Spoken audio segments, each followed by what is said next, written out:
ආයුබෝවන් සුබ දවසක් වේවා ඔයාලා හැමෝටම. සාරා කිචන් SL YouTube channel එකට ඔයාලා හැමෝම ආදරයෙන් පිළිගන්නවා. මම අද ඔයාලත් එක්ක බෙදා ගන්න යන්නේ අඩු වියදමකින් අඩු වේලාවකින් හදන්න පුළුවන් රසම රස අතුරුපසක්. ඔයාලේ ගෙදර ශීතකරණයක් නැති වුණත් මේ පුඩින් එක හදලා රස බලන්න පුළුවන්. අපිට මේ පුඩින් එක හදන්න අවශ්‍ය වෙන්නේ අමුද්‍රව්‍ය 3යි. පොල් කිරි වලින් තමයි මේ පුඩින් එක හදන්න යන්නේ. ඒ වගේම උකු පොල් කිරි ගන්න, සීනි, ඒ වගේම කෝන් පිටිත් අපිට අවශ්‍ය වෙනවා. එහෙනම් දැන් අපි පුඩින් එක හදමු. මේ භාජනය තමයි මම අද මේ පුඩින් එක හදන්නේ. මුලින්ම භාජනයට පොල් කිරි ටික එකතු කරන්න. ඊට පස්සේ සීනි එකතු කරන්න. දැන් කෝන් ෆ්ලවර් එකතු කරන්න.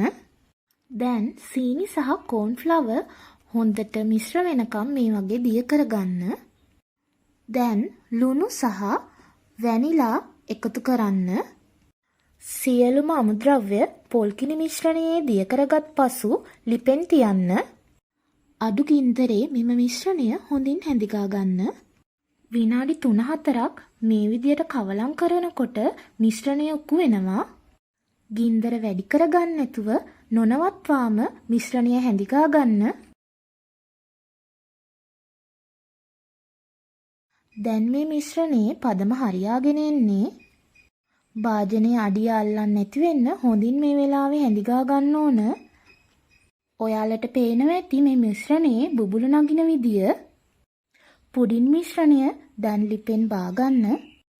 පුඩින් මිශ්‍රණය දාගන්න භාජනයේ තෙල් හෝ බටර් ගා ගන්න අවශ්‍යයි. මම අද මේ තැටියේ බටර් තමයි ගාගත්තේ. දැන් මේ පුඩින් මිශ්‍රණය මේ තැටියට අපිට දාගන්න පුළුවන්.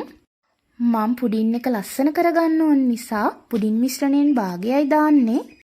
ඉතිරි කොටසට කොළ පාට වර්ණකයෙන් බිංදු කිහිපයක් මම දාගන්නවා. මෙම පුඩින් මිශ්‍රණය ඔයාලා හදාගන්න භාජනයෙම සෙට් වෙන්න පුළුවන්. ඊට කලින් ඔයාලා හදාගත්ත තැටියට මෙම මිශ්‍රණය දාගන්න ඕන.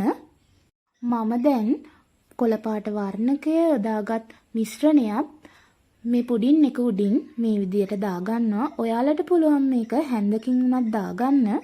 ඊට පස්සේ මේ විදියට අපි පුඩින් එක ලස්සනට හදාගන්නවා.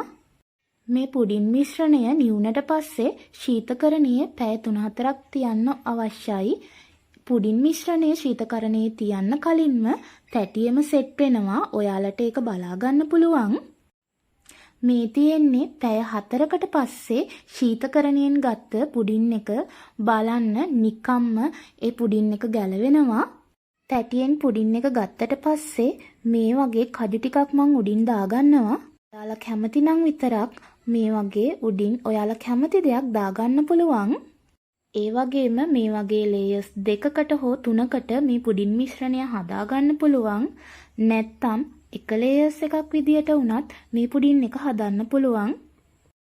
බලන්න මේ පුඩින් එකේ ලස්සන ලේයර්ස් 2කට ඇවිල්ලා තියෙනවා. ඒ වගේම මේ පුඩින් එක ගොඩක් කිරි රසයි.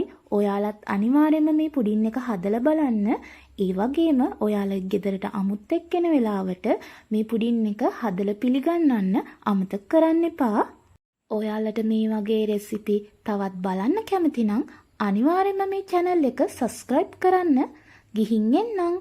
සුබ දවසක් වේවා ඔයාලා හැමෝටම.